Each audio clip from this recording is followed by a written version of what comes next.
Are plant-based, compostable single-use utensils made from crystallized polylactic acid better than single-use utensils made from polypropylene?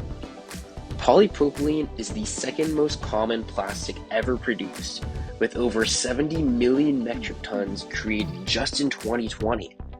As a cheap and durable thermoplastic, polypropylene is used for a wide variety of goods other than utensils, such as bottles, laundry detergent packaging, and even automobile parts.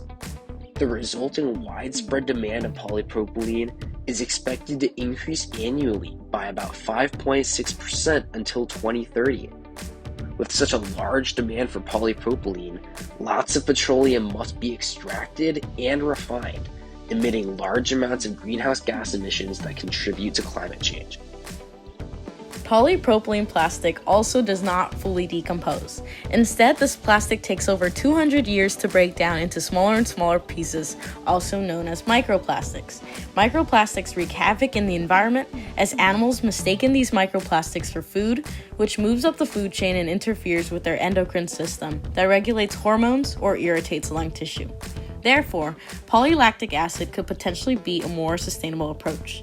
These products may be more sustainable because polylactic acid is derived from plant-based feedstock material such as corn or sugarcane.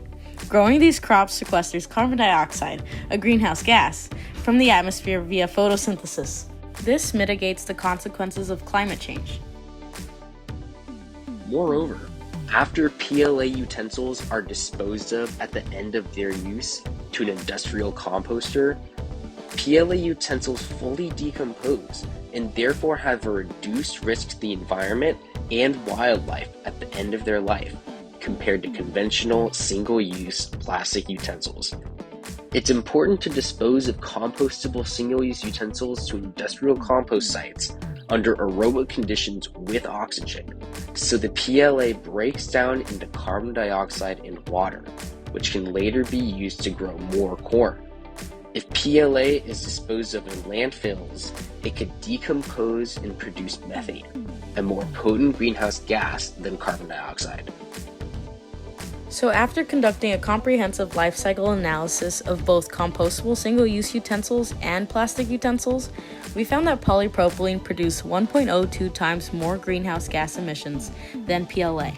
On the other hand, PLA consumed more natural resources throughout its life cycle than polypropylene, such as water and energy.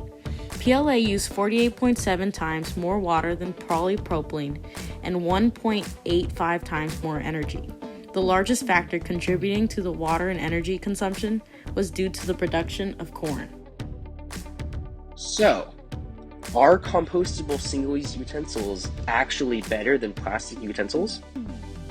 After considering these three different factors, which are greenhouse gas emissions, water consumption, and energy consumption, we recommend swapping polypropylene plastic single-use utensils for compostable single-use utensils made with polylactic acid.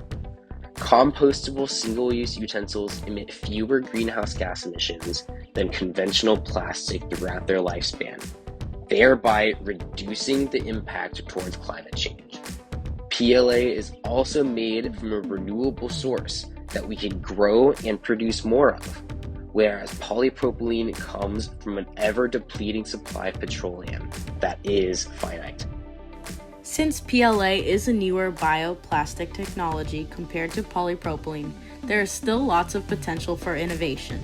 We can develop more efficient methods to reduce the amount of water and energy we use to produce corn, and find new ways to utilize different parts of the corn crop to produce PLA. This will drive our future towards sustainability.